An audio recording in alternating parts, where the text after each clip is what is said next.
Marcos అంటే Indian navy special forces ఏదైతే ఉందో వాళ్ళ కోసం ఒక ట్రైనింగ్ ది క్యాంప్ అంటే ఒక ట్రైనింగ్ స్కూల్ని తయారు చేస్తున్నారని అంటున్నారు. దీని గురించి మనం వచ్చే డిఫెన్స్ రౌండ్ అప్లో మాట్లాడుకుందాం. బట్ ఆ స్కూల్లో ఒక ఆస్పెక్ట్ ఏంటి అంటే ఇండోర్ ట్రైనింగ్ సిమ్యులేటర్స్ అనే ఒక బ్రాంచ్ వాళ్ళకి ఓపెన్ చేశారు. దీని విశిష్టత ఏంటి సార్? మార్కోస్ అంటే మరైన్ కమాండోస్, దాన్ని మార్కోస్ అంటారు. మరైన్ కమాండోస్ పేరులో మనకు అర్థమవుతోంది, నేవీకి సంబంధించినటువంటి స్పెషలైజ్డ్ యూనిట్ అది, కమాండో యూనిట్ అది. స్పెషల్ ఆపరేషన్స్, టెర్రరిస్ట్ ఆపరేషన్స్ కానీ లేదా ఏదైనా టార్గెటెడ్ లిమిటెడ్ ఫోర్స్ తోటి మనం వెళ్ళి ఏదైనా ఎనిమి లైన్స్ లో వెళ్ళి మనం ఏదైనా యాక్షన్ చేయాలంటే మార్కోస్ ను వాడతాం మనం. మార్కోస్ ఒక చాలా క్రాక్ కమాండోస్, వాళ్ళు చాలా అద్భుతమైన ట్రైనింగ్ ఉంటుంది వాళ్ళకి. అటువంటి వాళ్ళకి ఇంకా మనం శక్తిని పెంచే దిశగా కార్వార్ ప్రాంతంలో, కర్ణాటక కార్వార్ ప్రాంతంలో ఒక indoor firing range with firing simulator complex ఒకటి మనం తయారు చేయబోతున్నాము. దాని పేరే అర్థమవుతోంది, ఇండోర్ ఫైరింగ్ రేంజ్. అంటే బయట బహిర్గతంగా కాకుండా క్లోజ్డ్ ఏరియాలో ఫైరింగ్ చేస్తారు. అలాగే ఫైరింగ్ సిమ్యులేటర్ కాంప్లెక్స్ అంటే డిఫరెంట్ కండిషన్స్ సిమ్యులేట్ చేస్తుంది. మనకు ఎలాగైతే కంప్యూటర్ గేమ్స్ లో మనం చూస్తామో, ఏదో కొండలు వస్తాయి, రోడ్లు వస్తాయి, నది వస్తుంది, వాగు వస్తుంది, చెట్లు వస్తాయి, అడవులు వస్తాయి, ఇంకేవో అడ్డాలు వస్తాయి, బిల్డింగ్స్ వస్తాయి, వీటన్నిటి ఎలా తప్పించుకొని వెళ్ళి అటాక్ చేయాలి మనం ఏదైతే మనం దీంట్లో చూస్తామో, కంప్యూటర్ సిమ్యులేషన్ బాగానే ఉంటుంది, పిల్లలు ఆడుకున్నట్టు బాగానే ఉంటుంది. కానీ రియల్ లైఫ్ లో ఇటువంటి అడ్డంకులు వస్తే ఏం చేయాలి? సో ఈ ఫైరింగ్ సిమ్యులేటర్ కూడా మీరు ఫైరింగ్ చేస్తున్నప్పుడు దాని పారామీటర్స్ అన్నిటి కూడాను మీకు సిమ్యులేషన్ వస్తుంది.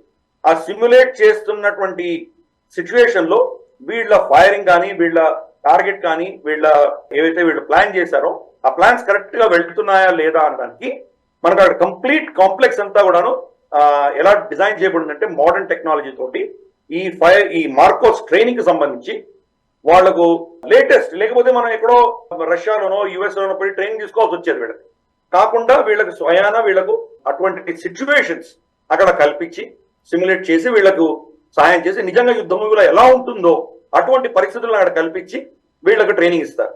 కాబట్టి ఇది రేపటి రోజు మనం కనుక మౌంటైన్ వార్ఫేర్ చేయాలి, లేదా ఏదో షిప్ లో వెళ్ళి వీళ్ళు పైరట్ షిప్ లో వెళ్ళి వీళ్ళు యాక్షన్ చేయాలి, అది సిమ్యులేట్ అవుతుంది అనమాట. టెర్రరిస్ట్ ఎక్కడి నుంచైనా రావచ్చు. అంటే ఆ మరైన్ కమాండోకి ఏమీ తెలియకుండా అతను వెళ్తాడు.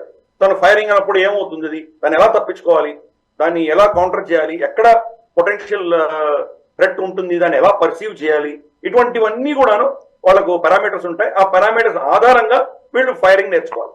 అందుకని ఇది చాలా అద్భుతమైనటువంటి ఒక స్టెప్. ఇది మనకేంటంటే మనం చూస్తే ప్రభుత్వంలో అస్త్రశస్త్రాలు తయారు చేయడానికి కావాల్సినటువంటి టెక్నాలజీ డిఆర్డిఓ లాంటివి చేస్తున్నాయి.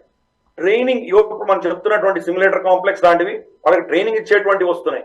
అలాగే లాజిస్టిక్స్ సంబంధించి ప్రభుత్వం చాలా ఇన్వెస్ట్ చేస్తుంది. మనం చూసాం, మనకు సముద్రంలో ఉన్నటువంటి నేవీకి మన కార్వెట్స్, బ్రిగేడ్స్, డిస్ట్రాయర్స్ ఇవన్నీ కూడా సముద్రంలో ఉంటాయి. వాళ్ళకి మళ్ళీ ఫుడ్, ఆయిల్, అమ్యునిషన్ ఇవన్నీ రెప్లెనిష్ చేయడానికి మళ్ళీ వాళ్ళకి కొత్తగా ఇవన్నీ ఇవ్వడానికి కోసం అని చెప్పేసి సప్లై షిప్లు మనం తయారు చేసుకుంటున్నాం. గతంలో సప్లై షిప్లు కూడా మనం ఇంపోర్ట్ చేసుకునేవాళ్ళం. ఇలాగే ఎన్నో అంశాలలో మనం కాన్సన్ట్రేట్ చేస్తున్నాం. అంటే ఒక సైనికుడు కన్ను పట్టుకొని ముందర యుద్ధం చేస్తున్నాడంటే తన వెనకాల చాలా ఉండాలి, ఇన్ఫ్రాస్ట్రక్చర్ ఉండాలి, తనకి ట్రైనింగ్ బాగా ఉండాలి, ఇవన్నీ బ్యాక్ అండ్ అన్ని సపోర్ట్ ఉంటే కానీ అతను గెలవలేడు. ఫర్ ఇన్స్టెన్స్ నాకు జొరావర్ సింగ్ గురించి మాట్లాడాం. జొరావర్ సింగ్ నిజంగా కైలాష్ మానసరోవరం మళ్ళీ వెనక్కి తీసుకుందామని బయలుదేరాడు పాపం ఆయన లదాఖ్ నుంచి. అన్ఫార్చునేట్ గా ఏమైందంటే ఆయనకు వెనక నుంచి సప్లై లైన్స్ కట్ అయిపోయినాయి. సప్లై లైన్స్ కట్ అయిపోగానే ఎక్కడో టిబెట్ మధ్యలో ఉండగా టిబెటన్ సైన్యం ఆయనకు సప్లైని కట్ చేసేసి సప్లై లేక చనిపోయాడు ఆయన. లేకపోతే ఆయన ఎన్నో విజయాలు సాధించినటువంటి వ్యక్తి. యుద్ధం అన్నది మనకి ఎంత నైపుణ్యం ఉన్నా, మన చుట్టూతున సైనికుడి చుట్టూతున ఎంత ఎన్వైరన్మెంట్ తనని సహాయం చేస్తోందన్న ఆధారంగానే గెలుపో ఓటమో అన్నది నిర్ణయం. అందుకని అటువంటి పంథాలోనే ఈ ఇండోర్ ఫైరింగ్ రేంజ్ అనేది చాలా చాలా క్రూషియల్. ఇది వీటిల్లో మనకు అత్యాధునికమైనటువంటి టెక్నాలజీ దాంట్లో వాడబోతున్నాము. మన సైనికులకు అంటే ఇప్పుడు మార్కోస్ కి ట్రైనింగ్ ఇస్తున్నాం, రేపటి రోజు దాన్ని ఇంకా కూడా ఎక్స్టెండ్ చేయొచ్చు. మనం ఇటువంటివి ఇంకా 1-2 కాంప్లెక్స్లు రావాలి. కొన్ని స్పెషలైజ్డ్ కండిషన్స్ లో మనం ఎలా దాన్ని తట్టుకోగలగాలి అన్నటువంటివి మన కెపాసిటీ బిల్డింగ్ కోసం ఈ కాన్సన్ట్రేట్ చేస్తున్నాం మనం. కాబట్టి వివిధ రంగాలలో ప్రభుత్వము, మన సైన్యము, సైంటిస్టులు పనిచేస్తున్నారు. ఆత్మ నిర్భరత పెంచుకోవడానికి, దేశ రక్షణ కోసం చేస్తున్నారు. కాబట్టి దీన్ని మనం స్వాగతిద్దాము. ఇది కంప్లీట్ గా ఎస్టాబ్లిష్ అయిన తర్వాత బహుశా మనమే చాలా మన మీద ఆధారపడిన దేశాలకు మనం కూడా ట్రైనింగ్ ఇచ్చేటువంటి పరిస్థితి మనకు కూడా వస్తుంది.